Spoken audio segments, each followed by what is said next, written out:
Hello, this is Sally's Book Club. Tune in daily to discover the world's greatest books. Today we're exploring the book What You Really Need to Lead by Harvard Business School professor Robert Kaplan. The title speaks for itself. This leadership course focuses on developing core leadership competencies. So, what exactly is leadership? There are over 850 different definitions of leadership worldwide. Some scholars compare leadership to beauty, easy to recognize but hard to define. When you see true leadership in action, you just know it. This ambiguity manifests clearly in workplace dynamics. We might call one manager leadership material, while another lacks leadership, mostly subjective impressions without clear metrics. When promoted to management, you desperately want to improve your leadership skills. But where do you even start? There's no comprehensive evaluation system to guide development. Is there a systematic way to cultivate leadership abilities?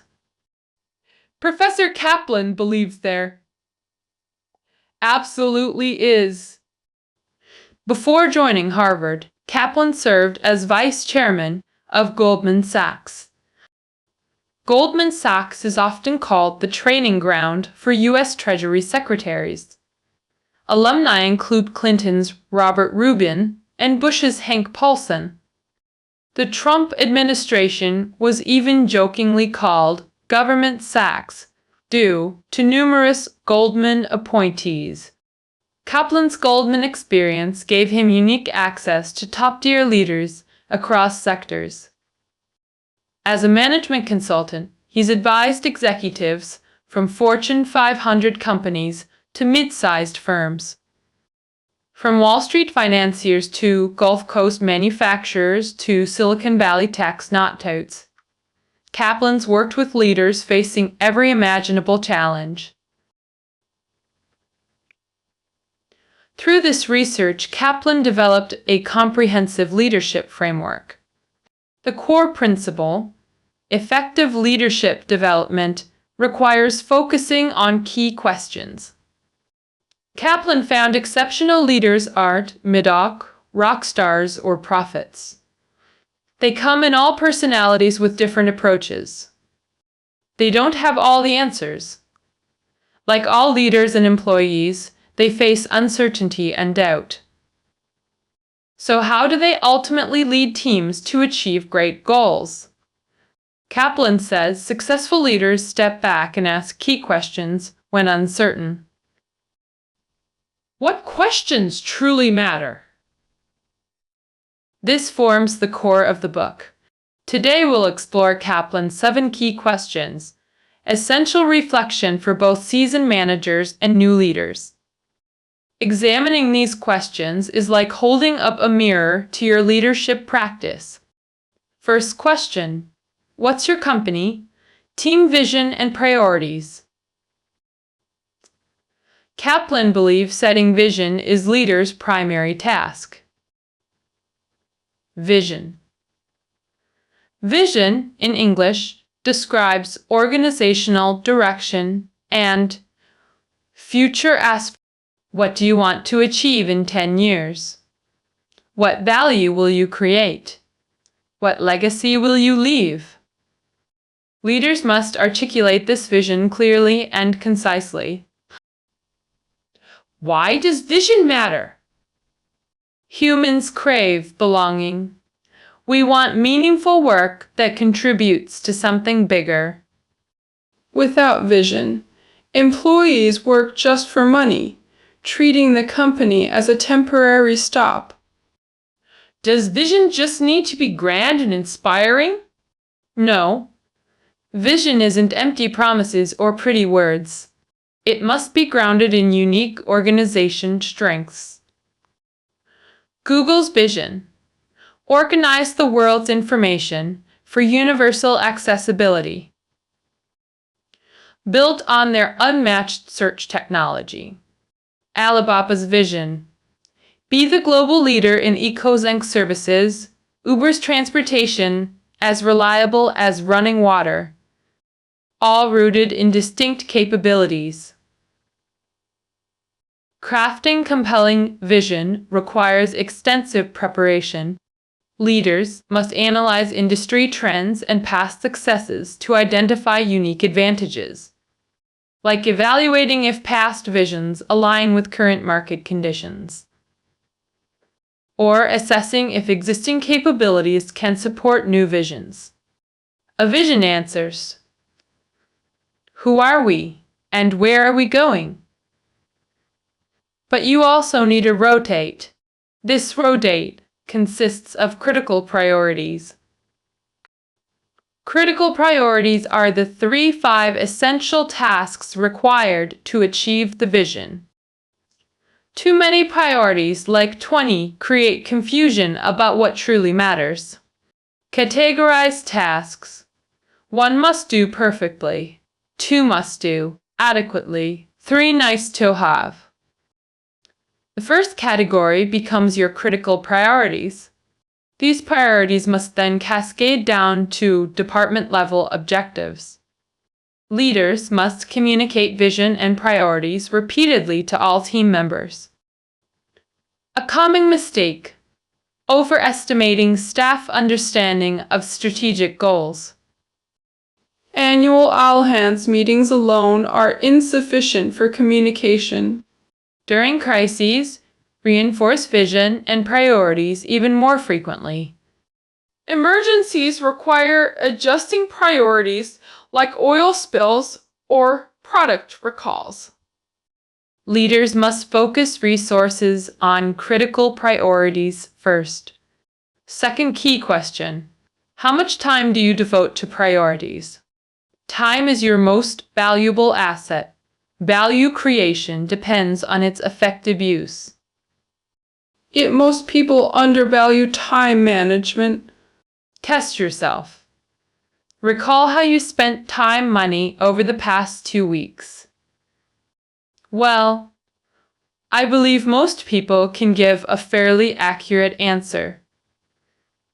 Now, try recalling. Where did your time go over the past 2 weeks? Most people can only offer vague generalities. Where does the time go? This question matters more than tracking money. Yet many neglect it when overwhelmed. Leaders should audit their time usage, track hourly activities for 2 weeks. Categorize tasks after 10 workdays. What consumes most of your time? Do these align with your critical priorities? If not, identify non-essential tasks eating your time. Why does this happen? 2 main reasons. 1, micromanaging instead of delegating properly. 2, letting others hijack your schedule. Endless meetings, employee consultations, event invitations. As organizations grow, leaders' time becomes increasingly valuable. Leaders must align time expenditure with critical priorities. Ask, can someone else handle this task? If yes, focus on priorities only you can address. Demand the same focus from your team. Otherwise, priorities become empty promises. When employees request your involvement, filter requests through your priority lens. Option 1. Encourage. Independent problem. Option 2. Promote them to capable colleagues. This approach isn't shutting out employees, but focusing leadership time on priorities. Third key question: are you providing team guidance? After setting vision and priorities, what comes next? just waiting for perfect quarterly reports. Passive waiting rarely yields good results. Leaders need management tools to drive priority execution. This management tool is coaching. Leaders should coach like sports trainers, identifying weaknesses and improving skills. Provide timely feedback during operations, not just during reviews. A coach who only sets goals wins the championship without specific guidance. Isn't leading just wishful thinking?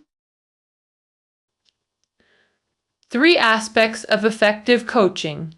1. Coaching requires comprehensive information. Assess performance through observation and peer feedback. 2. Advertisements must be specific and actionable. Example: coaching a star performer for greater impact.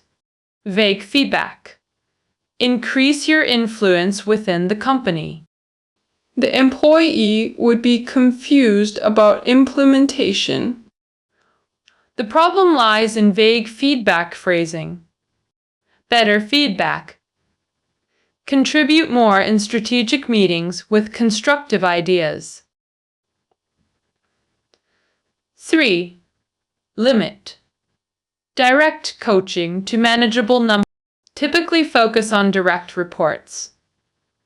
How to extend coaching to all employees. Solution: make coaching part of every manager's responsibility. The logic seems simple. Identify weaknesses and improve performance through coaching. Then, why do many leaders neglect coaching?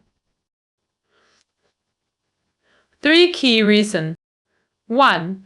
Confusing coaching with performance reviews. Most companies conduct annual, quarterly review meetings, Mistakenly treating these as coaching opportunities. Feedback during reviews comes too late. The report card is already finalized.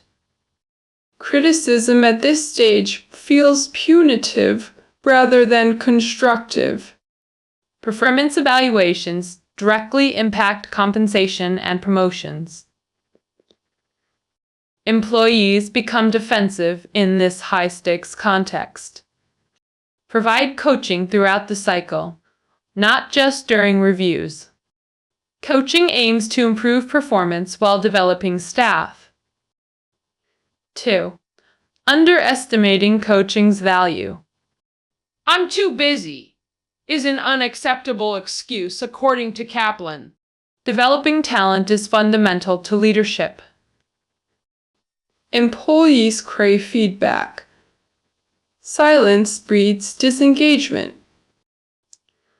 Prioritize coaching once you recognize its importance. 3. Fear of conflict. Nobody likes receiving negative feedback.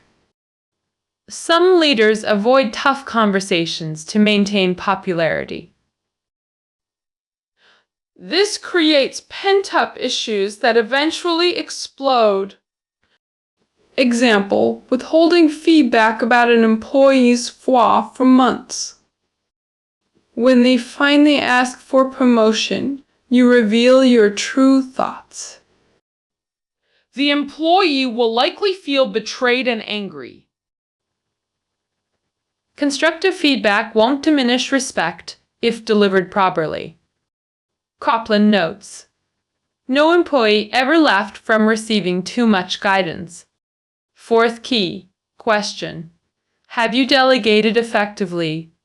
Business is team sport. Even star players need coordinated teamwork. We discussed delegation in time priority alignment context. True delegation means empowering independent decision-making. Includes resource allocation, planning, and coordination authority. 2 delegation rules. 1. Don't reclaim delegated authority mid-task. Clarify upfront. These decisions are yours. These need my approval. Case study: manager micromanages delegated decisions.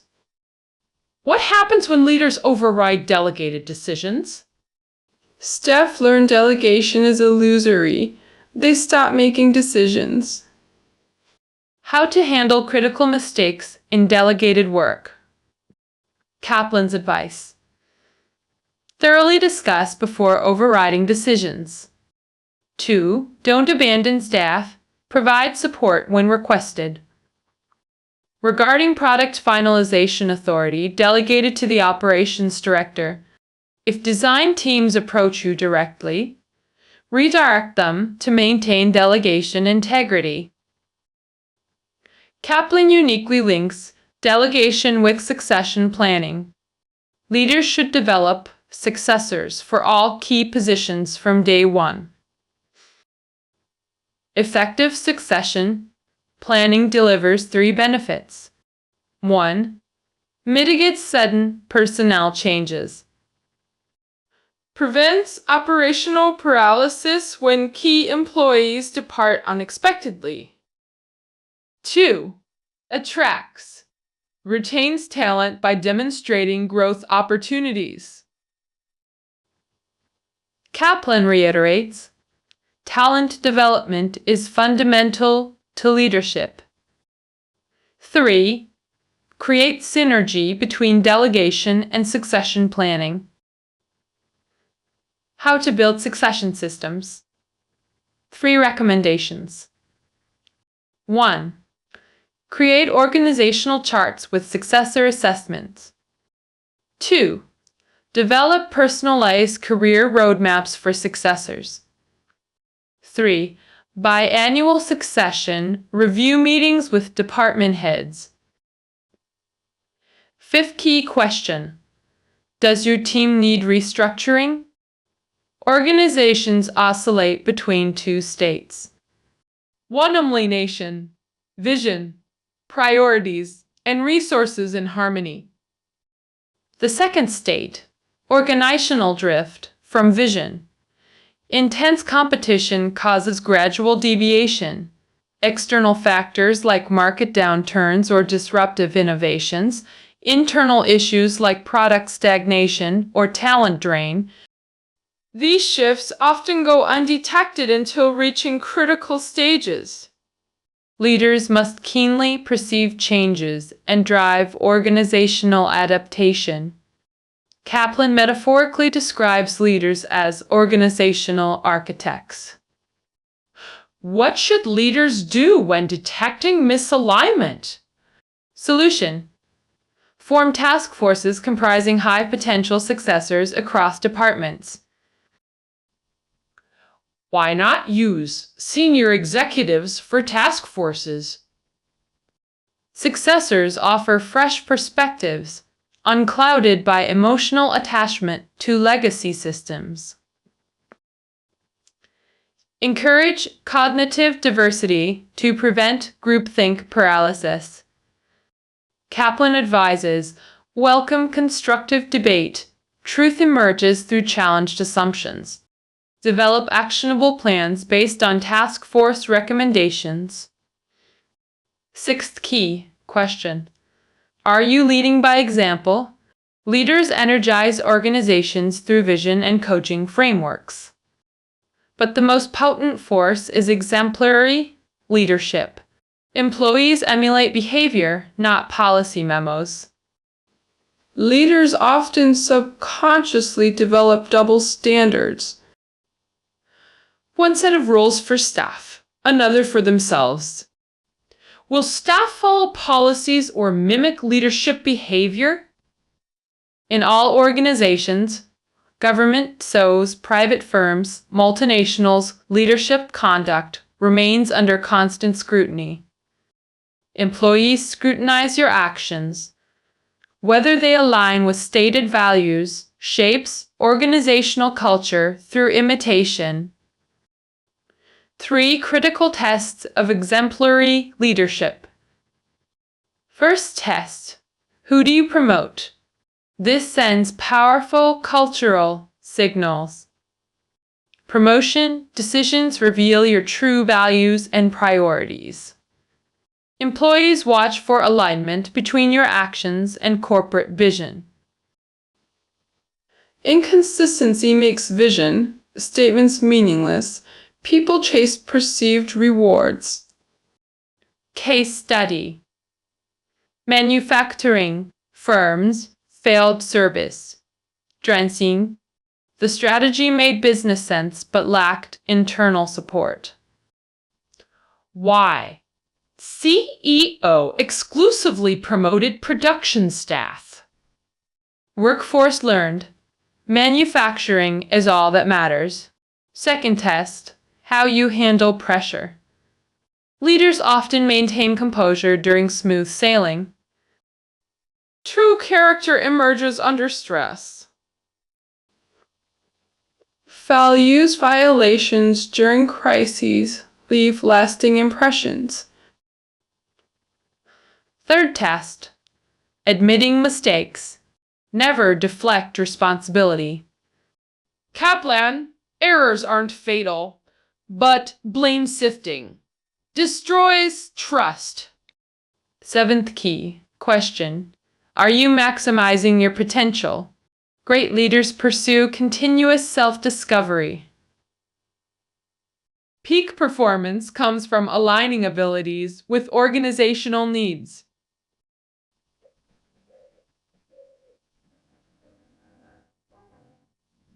Leaders must examine 3 aspects. 1. Regularly assess strengths, weaknesses.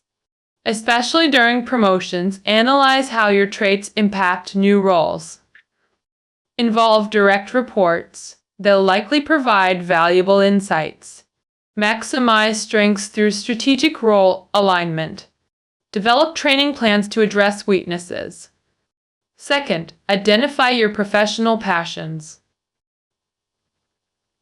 Leaders naturally prefer certain tasks over others.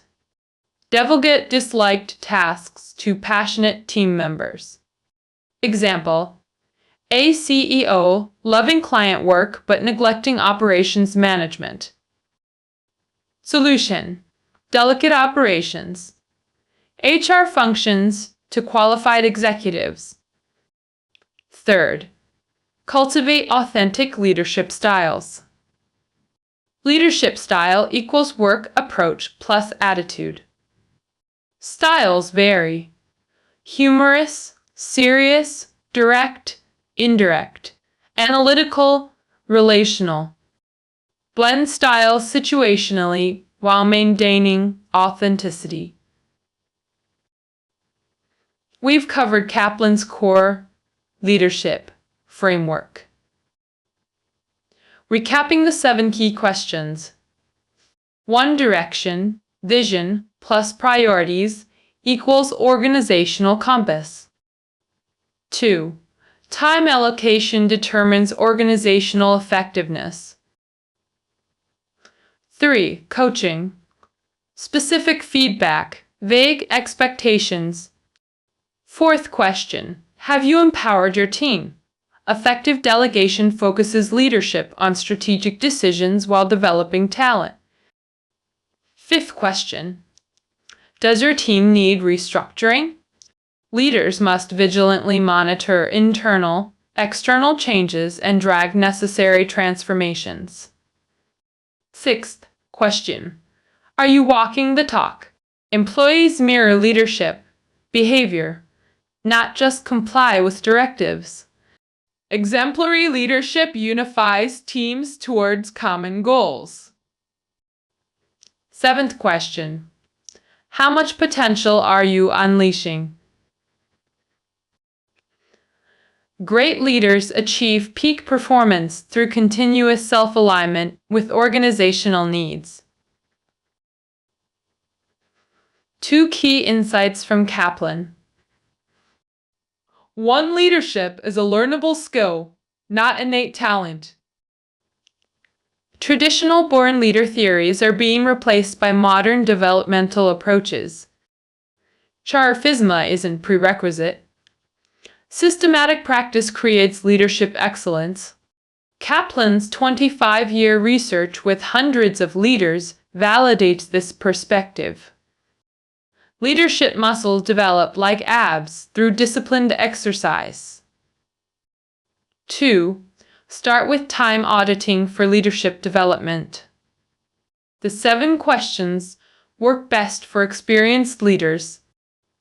Emerging leaders should begin with time management analysis. Starting today, log your hourly tasks and categorize them over 2 weeks.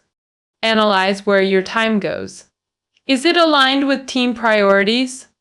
If not, reassess vision, priorities, and delegation strategies. This exercise will rapidly enhance leadership and efficiency. That's our take on HBS's Leadership Classic. Find notes below. See you tomorrow.